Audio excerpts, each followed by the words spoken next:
It is Rivalry Week, also known as the regular season finale of the college football season.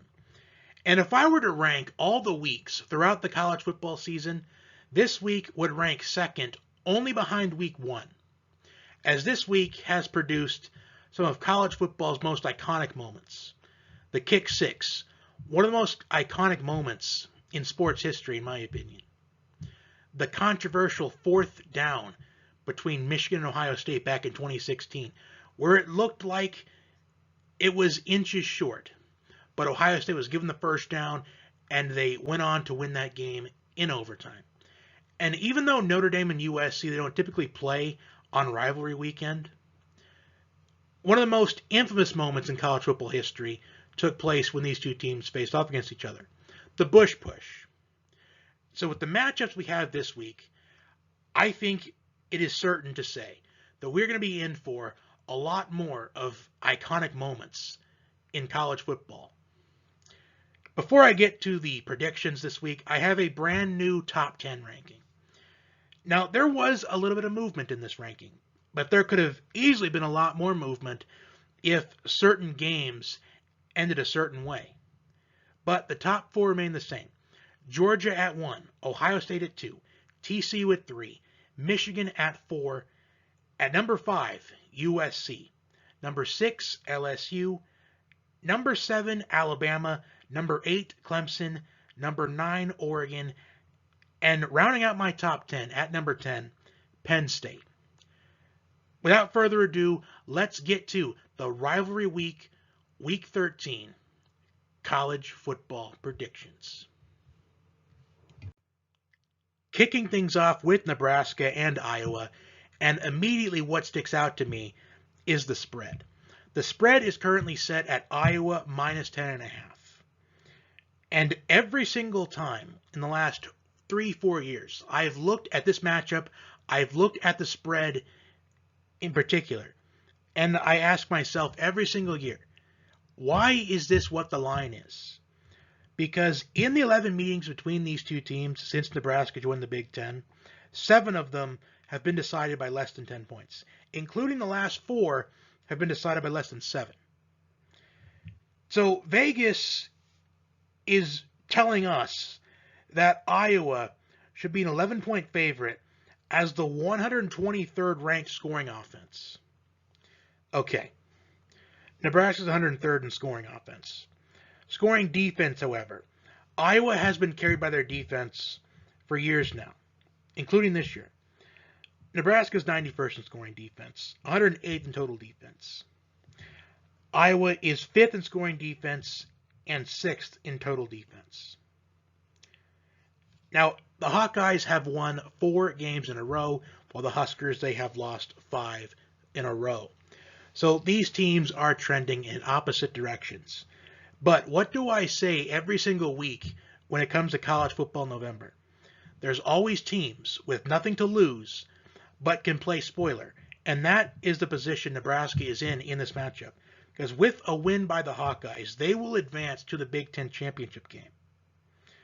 But this is the last game for the Nebraska seniors. And they want to go out by beating their rival. As Iowa, they've won 7 in a row.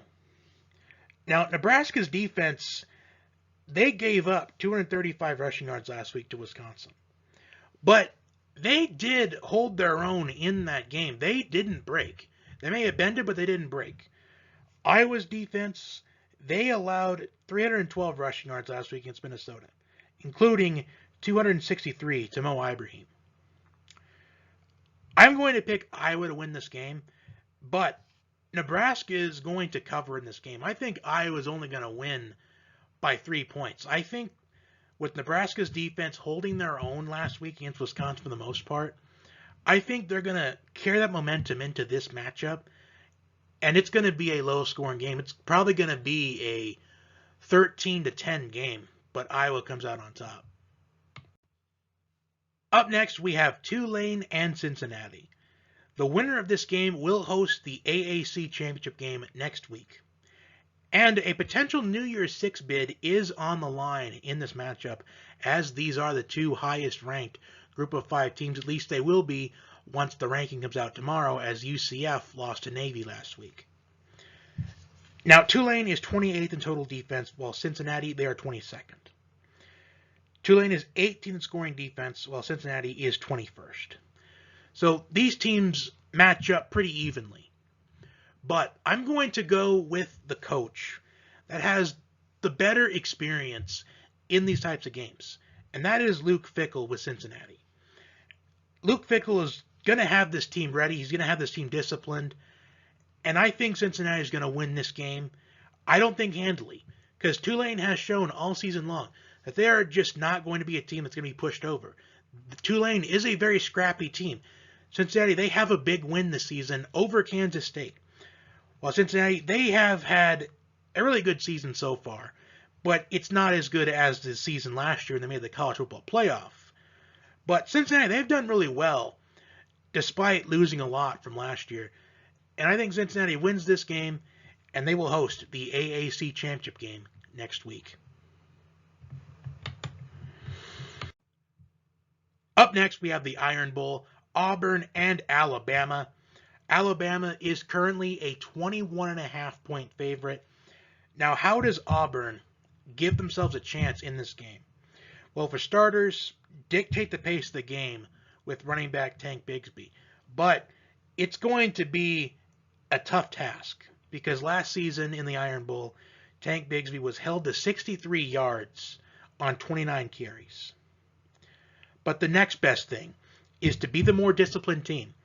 Alabama is 120th in fewest penalties this season. Auburn, they're not doing much better as they're 112th. But if they can stay disciplined, not let the crowd noise phase them early on, if they can try to dictate the pace early, if they can maybe get a trick play going to inspire this team to create a spark early on, there's a chance. And perhaps this is a life-changing game for current interim coach Carnell Williams. As if Auburn goes down to Alabama as a 3-touchdown underdog and pulls off the massive upset, he's going to have a case for why that interim tag should be removed. But I honestly just don't see Auburn making this a game. I mean, they could, because this is November, anything can happen. And it's a rivalry game, and when you have rivals going at it, you can throw out records and stats out the window. But as far as stats, I'm keeping these stats in my window because it tells a story. Alabama is 17th in total offense. Auburn is 78th. Alabama is 15th in total defense. Auburn is 76th. Alabama is 5th in scoring offense, averaging 40 points per game. Now, I will say that with the way Alabama has played for the majority of the season, 21.5 points, that does feel like too much.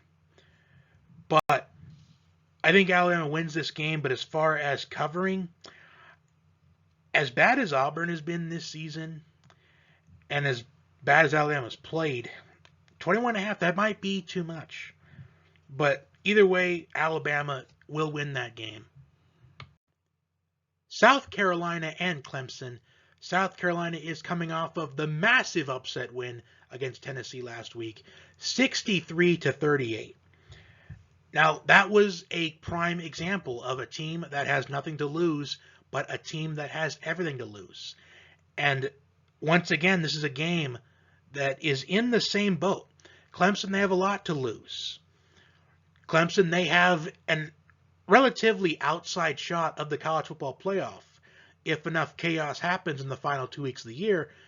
But South Carolina, they can play spoiler once again this week. They ended Tennessee's playoff hopes last week, and this week they can end Clemson's.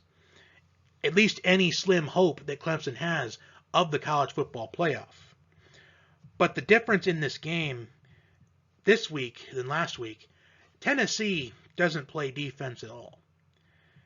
But Clemson does. Clemson, they're 18th in total defense, and they're 24th in scoring defense. So Clemson's defense is not one of the dominant defenses in college football like it was last season. But Clemson, they still play defense. South Carolina, they're 85th in total defense, 77th in total offense, and 77th in scoring defense. Clemson, they're 51st in total offense. I think that if South Carolina, if they can force DJU into making mistakes early on, then there is a strong chance for another upset. And I will say this. I'm picking Clemson to win this game. But if South Carolina pulls off the upset, Shane Beamer needs to get an extension immediately. I'd say he needs to have a lifetime contract with South Carolina. Because if you can beat two top 10 teams in the same season, you're deserving of a big-time contract. As South Carolina, they're basically playing for pride at this point. They're playing for better recruiting. I'm picking Clemson, but I would not be surprised if South Carolina pulled off another upset, as last week was not only the best game of the year for Spencer Rattler, but probably the best game of his entire career. But I am picking Clemson. Up next, we have Oregon and Oregon State. Oregon State, they are having a really good season so far. Only 3 losses on the year. Those losses to USC, Utah, and Washington, which you can't really knock them for. Those are the 3 teams that you're honestly supposed to lose to. But with USC and Washington, in both those games, they were in it until the very end. Oregon State, they had USC on the ropes. They had Washington on the ropes as well. So Oregon State, they could easily be 10-1 right now. And this game this week, I think, goes either way. Now, Bo Nix has a bad history on the road. But this season, he's had a good year on the road. He's undefeated on the road. Only loss is a home loss to Washington and to Georgia on the neutral site.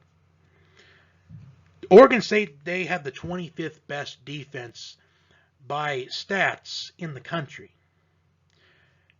But kind of like the Washington game with Oregon a couple weeks ago, 128th in third down defense. If Oregon State, if they can extend drives, convert third downs, they have a chance to pull out this upset. But Bo Nix has just been through the ringer in his entire career. He's had 25 touchdown passes and 14 rushing touchdowns since week 1. And his offensive line has only allowed 3 sacks this season. So, in the trenches, huge advantage Oregon. And Oregon's defense, they forced turnovers last week against Utah, which propelled them to the win over the Utes last week. They're 3rd in total offense, 4th in scoring offense, averaging 40.2 points per game. But their defense is not good whatsoever. They're 81st in total defense. And I've already mentioned 128th in third down defense, one of the worst defensive teams on third down in the entire country. But I am going with Oregon in this game. Bo Nix, he hasn't been that good on the road in his career, but this season, undefeated, and I think that continues. I'm going with the Ducks. Notre Dame and USC. And on paper, it would scream USC double-digit victory, as the Trojans are 2nd in third down conversion percentage. They lead the country in turnover margin. They are 3rd in scoring offense, averaging 42.7 points per game. Caleb Williams, who right now at this point, in my opinion, is 2nd in line for the Heisman Trophy, only behind C.J. Stroud. 3,480 passing yards this season, which is 6th in the FBS. But not so fast. Notre Dame, they have been one of the better teams in the second half of the year. They've won 8 out of their last 9 games since the 0-2 start, where they lost to Ohio State in Week 1 and Marshall in Week 2. But ever since Drew Pine took over for the Irish, 19 touchdown passes and only 5 interceptions. So he has played pretty clean football this entire season. Plus, USC is 96th in total defense. So if Notre Dame, if they can control the pace of the game early with their running game, keep Caleb Williams and the Trojan offense on the sidelines, then you have a chance in this one to pull off the upset. Now, This is another prime example of college football November. A team with nothing to lose but a lot to gain, but a team with everything to lose. Notre Dame, they have nothing to lose. They can play spoiler in this game. While USC, they have everything to lose here. There is still a chance for USC to make the college football playoff. But with a loss to Notre Dame, that would end their college football playoff hopes.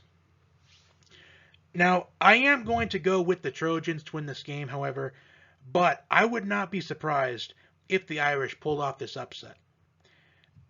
Now, they had a dominant win over Clemson a couple weeks ago, but this USC offense has been something else this season.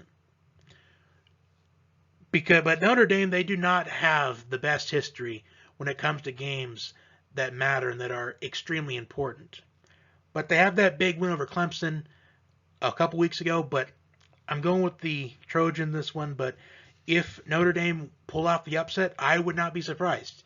I was leaning towards picking Notre Dame, but I just think that Caleb Williams is going to make some plays down the stretch that will give USC the win. Wrapping things up with not only the game of the week, but the game of the season, Michigan and Ohio State, a top 3 battle in Columbus with college football playoff implications on the line. It doesn't get much better than this.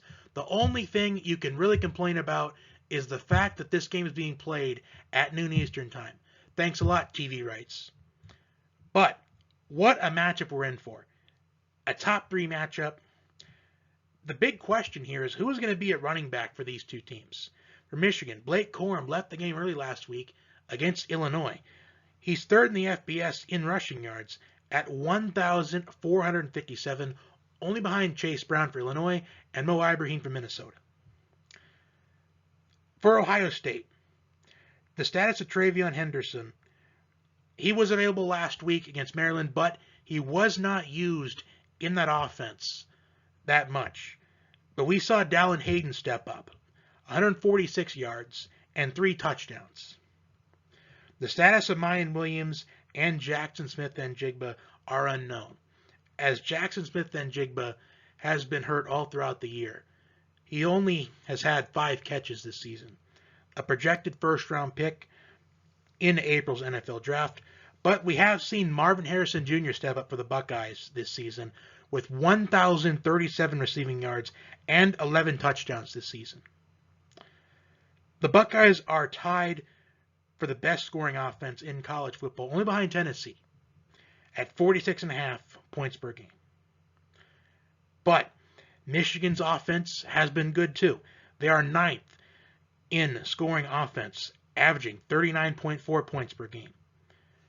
Michigan is 2nd in the country in scoring defense, only allowing an average of 11.73 points per game.